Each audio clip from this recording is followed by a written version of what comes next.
Rikthehemi sërish në studion e Euronews Albania me Gura Kuçin që na bashkohet në këtë bisedë për të folur për situatën në fakt që ndodhi mbrëmjen e kaluar në Serbi me protestën masive ku ajo që pam me sa duket do të vazhdojë dhe pas 4 muaj e gjysmë revolte, proteste nga ana e qytetarëve dhe në këtë rast është si hulumtues i lartë nga Instituti për Studimet e Luftës Hibride Oktopus. Faleminderit që na bashkohesh. Faleminderit, përshëndetje për ju dhe shikuesit tuaj. Si e peti mbrëmjen e kaluar protestën në rrugët kryesore të Beogradit, atë masivizim të protestuesve dhe frymën e tyre për të reaguar ndaj qeverisë së Aleksandar Vučić? Fryma e tanishme ne vetëm t'i kujtojmë protestat për shembull që ishin kundra litiumit, edhe përkundra që kishte një protestë realisht atëherë ishte opozita organizatore e saj, ato protesta kur pushuan, pastaj Vučići gjeti mënyrën që përsëri në kuvendin e Serbisë ta kaloj ligjin që cilin e pa tërhequr për çështjen e litiumit dhe në këtë formë domethënë t'i bëjë të pavlefshme të gjitha protestat që ndodhin të kaluarën. Si duket tani protestuesit e tanishëm që janë studentët nuk dëshirojnë të ndalin dhe të bien prapë në karremin e njëjtë sikur që eran protestuesit kundra e litiumit që ishin. Andaj ka një masivizim të vazhdueshëm të protestuesve, por si duket nuk ka edhe një kapitalizim të kërkesave të tyre ose të qëllimeve të qarta nga vetë protestuesit kundrejt regjimit në Serbi. Më thonë, një regjim autoritar nuk rrëzohet vetëm pse ai është i dobët apo pse ka kundërshtar, por sepse ekziston një alternativë e besueshme që mund ta zëvendësoj. Ka një problem, protestuesit deri me tani atje, domethënë përkundërzi që i kanë ekspozuar dobësitë e pushtetit të Vučićit, nuk kanë arritur që ta ofrojnë një vizion të qartë për të ardhmen.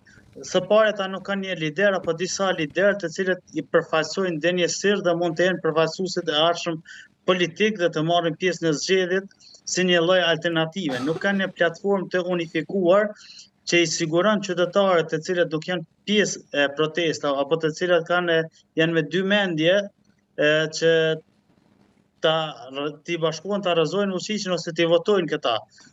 Pra domethënë edhe vetë protestuesit nuk kanë një qartësim dhe janë të bukur të çorientuar. Për shembull, nuk dihet se këta protestues a janë pro-perëndimor, si do të ndërtonin të ardhmen e Serbisë nëse do të rrëzohej Vučići, cila do të ishte alternativa atyre pro-BE-s apo pro-Rusis, pastaj për çështjen e Kosovës, pastaj për çështjen e, domethënë do të rrëzonin shumë mediat, shumë ligje të cilat i kanë kapur mediat dhe kanë kapur shoqërinë atje.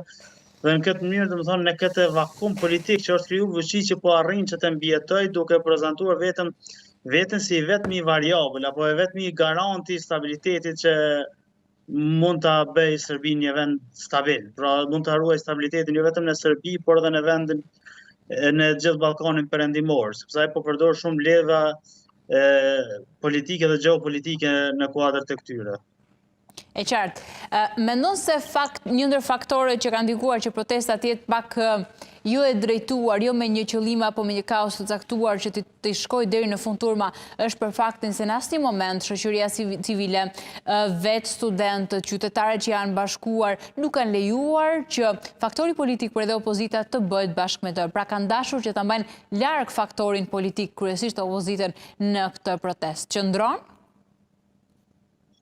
Realisht ka qenë drejt bajtja e opozitës në Serbi, sepse opozita në Serbi nuk është që dallon shumë nga qëndrimet e tyre nga SNS-ja dhe përkrasit e Vučićit.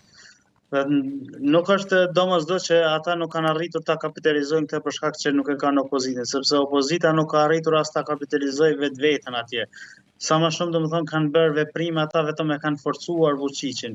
Është pak a shumë edhe një mendësi serbe, mund të themi, e cila domethënë nuk kanë një gatishmëri që t'i kryejnë punët e veta vetëm, por dëshirojnë një diktator që ta zgjedhin. Është çështje ndoshta pak a shumë filozofike. Protestuesit atje, domethënë, kanë një gatishmëri shumë të madhe për ndryshime, kanë një gatishmëri shumë të madhe për një të ardhme të tjetër të Serbisë, por kjo gatishmëri nuk po arrin të kapitalizohet dhe duke mos arritur të kapitalizohet, atëherë po i jep domethënë terren veprimi shumë e shumë Vučićit dhe në këtë anë madje po jep as shumë terren sa që po përdoret edhe çështja e Kosovës. Ne kemi pasur që jam në mesin e protestuesve ka pasur edhe persona të cilët kanë bartur flamoj kundra Kosovës.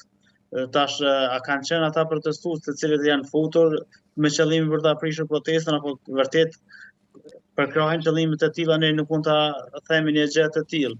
Por kapitalizimi i saj dhe lejimi i çështjeve të tilla atëherë vetëm sa nuk e dëmton shumë Vučićin, por më shumë me një anë mund ta qet vetëm si një figurë që ofron stabiliokraci.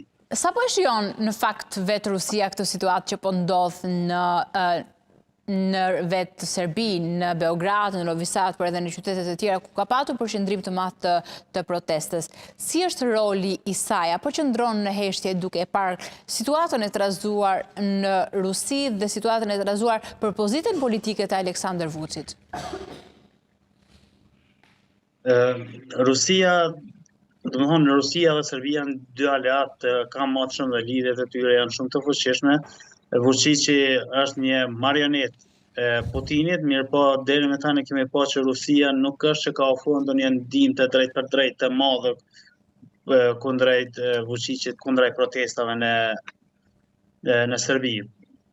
Njëre në anë po ashtu ka qëndruar edhe perëndimi i heshtur kundrejt këtyre qëndrimeve të tyre ndaj protestuesve. Kremlini, domethënë, ende sheh Serbinë si një bastion të saj në Ballkan, por megjithatë e sheh edhe si një pion në tabelën e madhe